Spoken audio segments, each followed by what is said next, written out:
What's up? My name's Ty. I'm a logo and identity systems designer. And my plea for designers, or if you work with a designer, my plea to you is to simplify your designs. So, what prompted this video was this advertising graphic that I saw recently.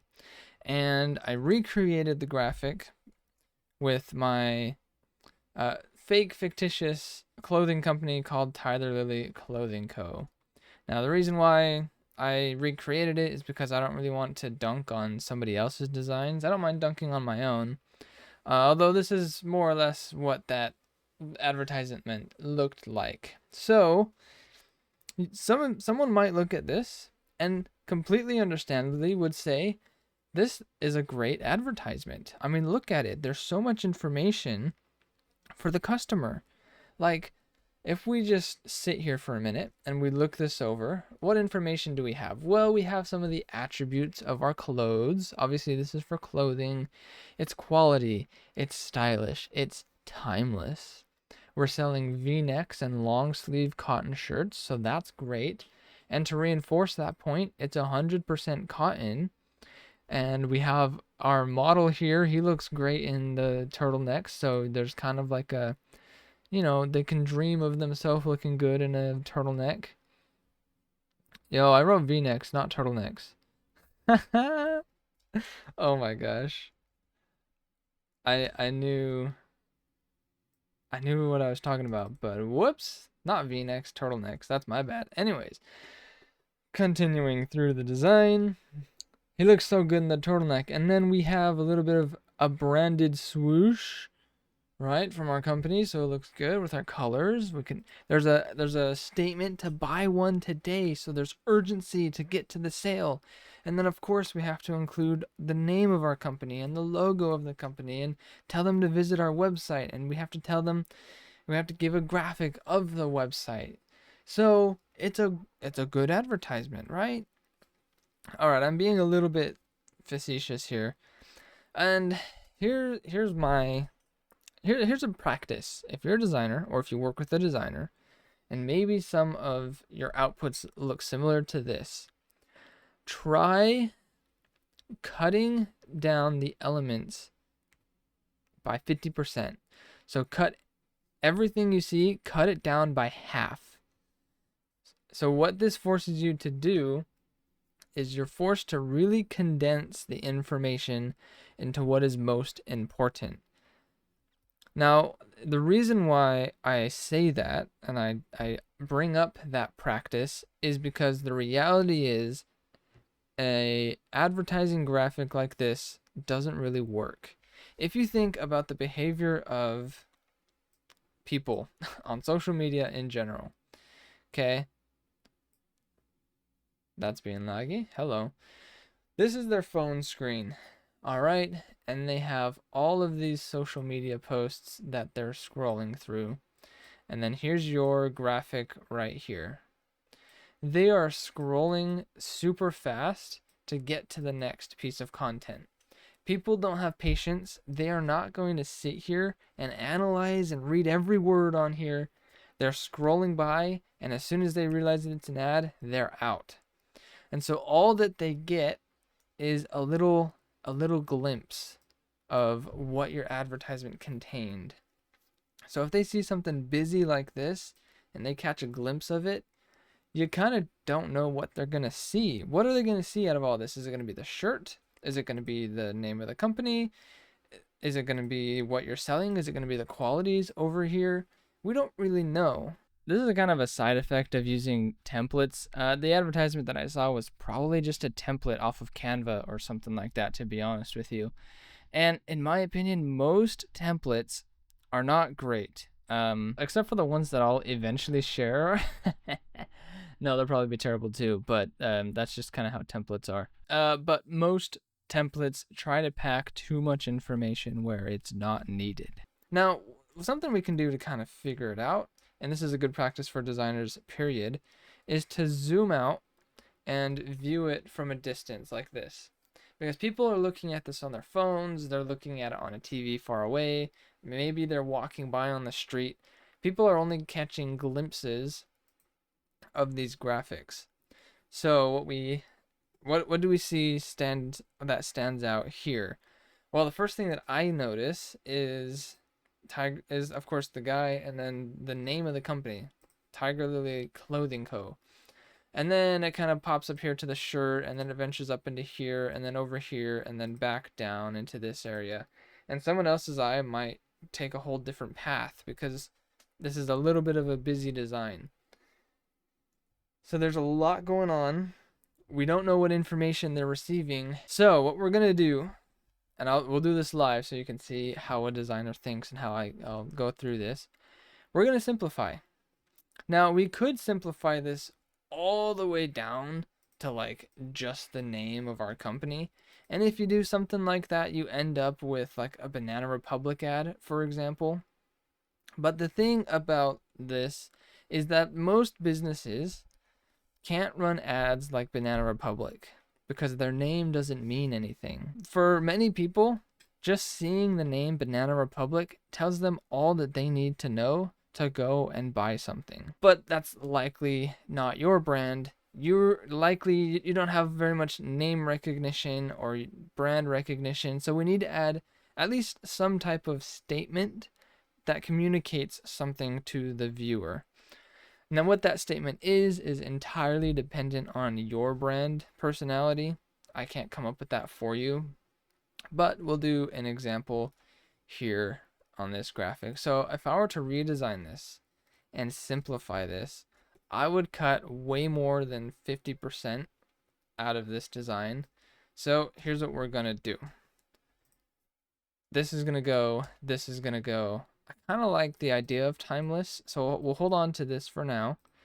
That's got to go. This t-shirt graphic has got to go. All right, turtlenecks and long sleeves, we'll hold on to that. We might use that. Website graphics got to go. That's got to go. And this branded graphic back here has got to go. Okay, now this is what we're left with. So let's simplify this yet again. Now, what is, just looking at this image, if I'm gonna focus on this image here. What is the highest point of contrast in this picture? It is right here on the face, because you have this super bright sky, this super bright stairway, and then you've got the gentleman's face in the middle. So there's good contrast. That is the focal point of the image, and it's the strongest point of the advertisement is this handsome looking guy. So what we're going to do is we're going to borrow the strength of the photography to overlay our message or our graphics. So my thoughts here is, what elements can we combine right now that's on this page? We can combine the copy of this and this. And the way that I imagine that, I'm just going to create a new text element here, is we're just going to say timeless turtlenecks. And get a little bit of alliteration going.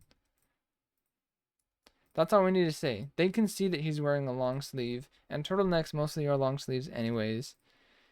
So now we can get rid of timeless and that graphic, and we're going to place this probably about here.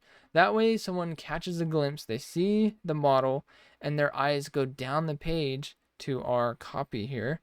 And then at the bottom, instead of doing the name of the company, because this is going to be a digital advertisement, we want to drive them directly to our store. Now, I don't know if this is a real website, by the way. This is a fictitious company that I set up, that I created just for illustration purposes like this. So if you go to Tiger Lily Clothing Co., you're probably not going to find turtlenecks. I'll just say that. And we'll shrink the logo down like so. Now, for this brand, for Tiger Lily's brand, it's meant to be a little bit more of a luxurious, more delicate style of visuals. And so for this, I'm going to take away the bold, and it's going to be a little small. Honestly, it's going to be pretty small, and it will fit pretty well right on the chest of this dude because he has a black shirt on. And so let's just take advantage of that black shirt, and use it to create contrast for our type here. Here we go. This is what we've got. I'm pretty happy with that. Now, if your brand is not delicate, if it's very loud and energetic and irreverent, scale this up, right? You got to customize this to your brand. Every brand is going to have slightly different graphics because of their own personality. If this was a much more, if this was a louder brand, I'd go heavy.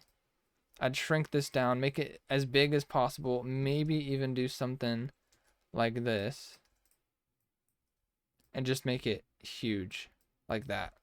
And then we'll add effects to make it actually, you know, readable on the bright parts of the background.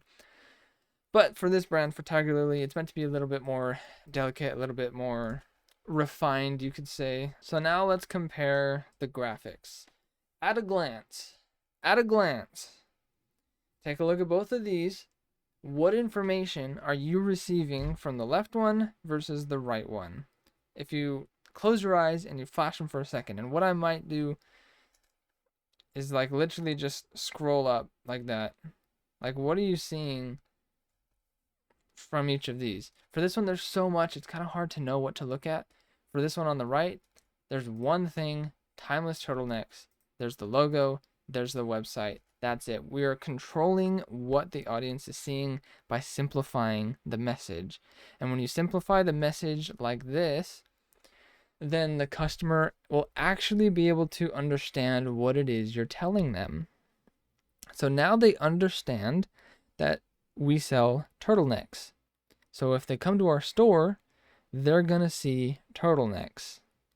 I hope that's making sense, and I hope this is encouraging you to simplify your graphics. You've got a split second to catch attention, and then you've got a split second after that to convey your message, and you can't really do that with crowded graphics like this, so simplify it. And not every brand needs to be this simple.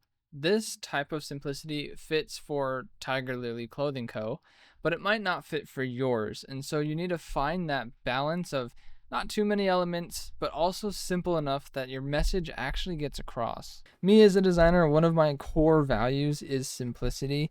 I fundamentally believe that simplicity is powerful. So by simplifying your graphics and your message, it's a lot more powerful and it will leave more of an impact. And here's another benefit that I do want to mention. An important part of advertising is split testing. With a design like this, it is going to be much easier and much more controllable to split test compared to earlier. So I'm going to replace this image with this.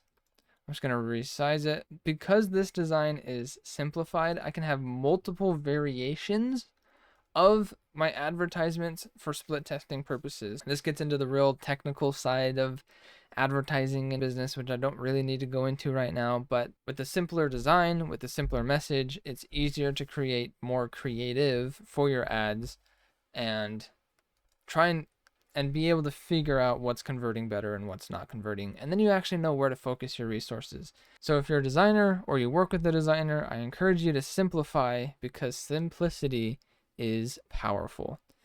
Thanks for watching. Peace out.